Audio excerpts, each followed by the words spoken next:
Hello, everyone, and welcome to Growing the Ozarks. This is Kelly McGowan with University of Missouri Extension, and today we are joined by Carol Davit, Executive Director of the Missouri Prairie Foundation.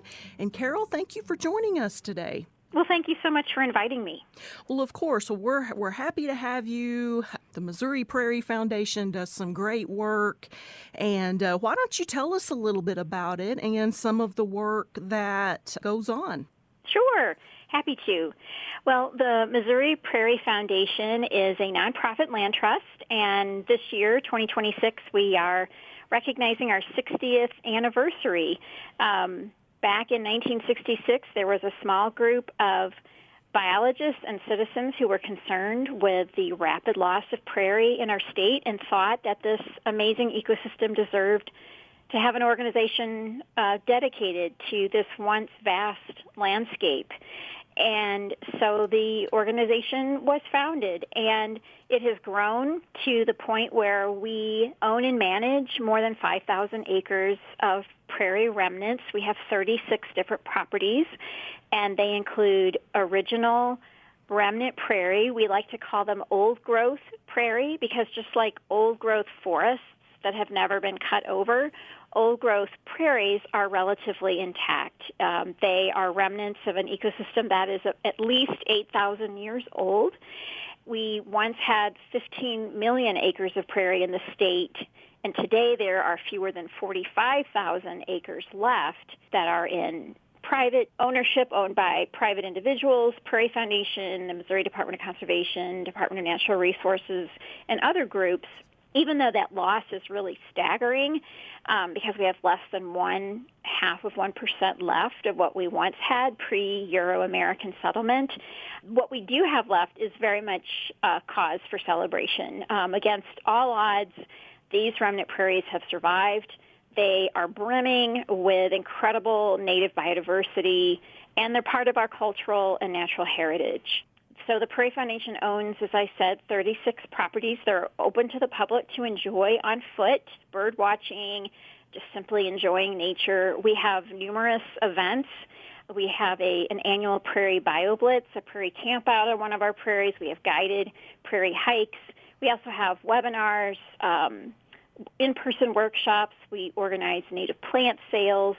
So we have many opportunities for people to learn about their prairie heritage. We also establish native prairie plantings as well on land that has been disturbed over time to increase native grassland habitat. And then we also run a program called Grow Native, which is a native plant marketing and education program. It's 26 years old.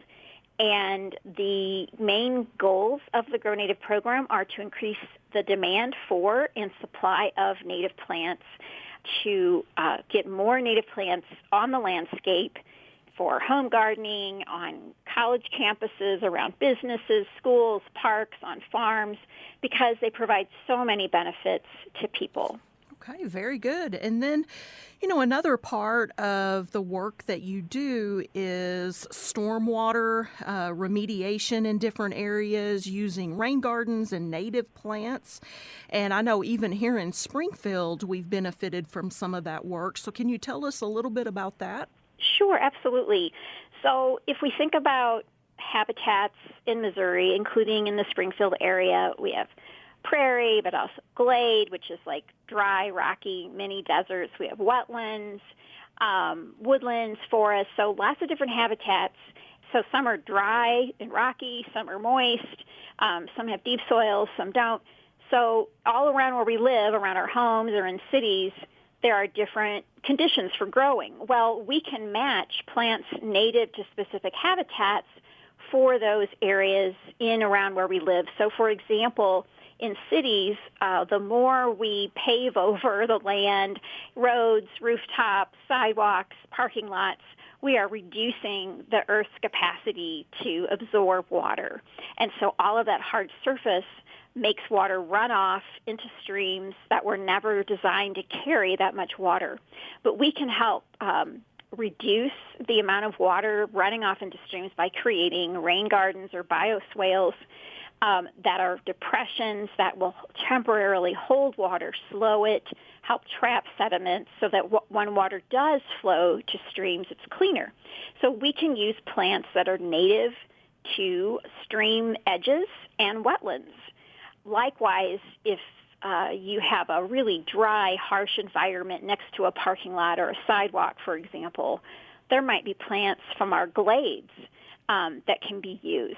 Now, I'm not talking about going into the wild and collecting these plants ourselves. We have rules to protect those plant populations, but there are native plant seed producers and growers who, with permission, have collected seed, and then they grow it in production plots, sell it in nurseries, and so we have a really thriving native plant and seed industry in Missouri, and consumers, homeowners, farmers can buy seed and plants from those grow native professionals who sell native plants and seeds and use those to improve the quality of life all around where we live, to support pollinators, songbirds, water quality, and just make our surroundings more beautiful and more like home.